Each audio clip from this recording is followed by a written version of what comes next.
Nagkakaayong salamat sa inyong mainit na pagtawad kanako.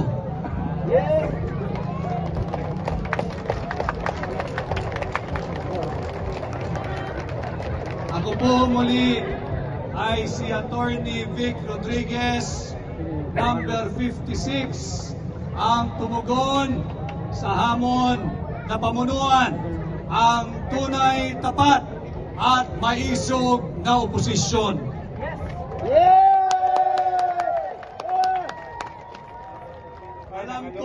Alam ninyo ang napakaraming problema na kinaharap ng ating bansa. Subalit, pag-usapan natin dalawang bagay.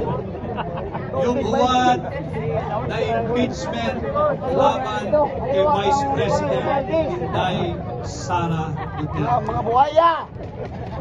Napakarami binibida nila, napakaraming mangbabatas.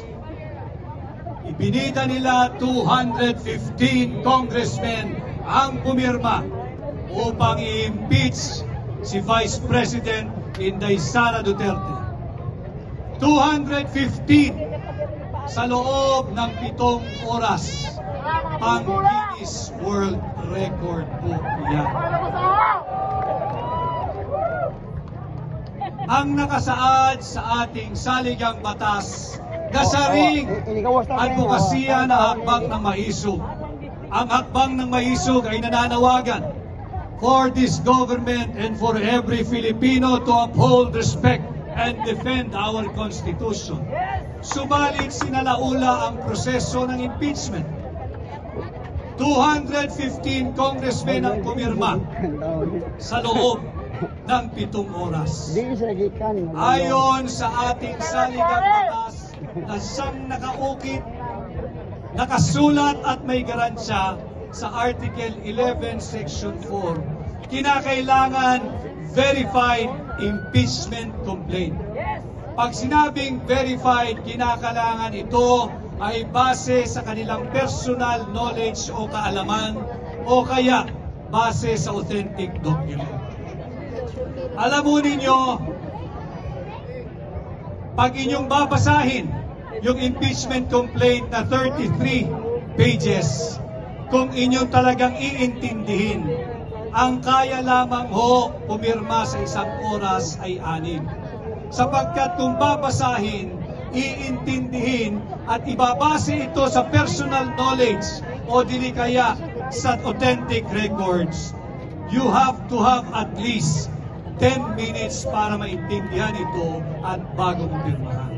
Sa 10 minutong yan, sa loob ng 1 oras, 6 lamang ang makakapirma. Sa 7 oras na walang break, walang snack break, walang CR break, walang kahit anong break, 42 lamang ang makakapirma na mangbabatas. Saan galing yung 215 na pirma? Sa akap, ay lang istorya na, daog na ang ibig sabihin pala ng akap ay ang kakapal ng aming pitaka. Yan pala ang tingin ng mga tiwaling. Habang kayo'y binibigyan ng 2,000 at 3,000, higit marami ang inuuwi nila. Kanya pala ang akap ay ang kakapal ng aming pitaka.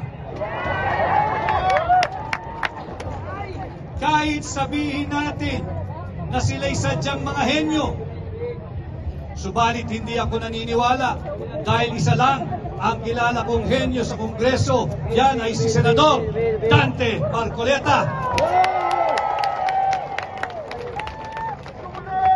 Kahit po tig-5 minuto kada kongresista, sa loob ng 1 oras, 12 lamang ang maaaring pumirma.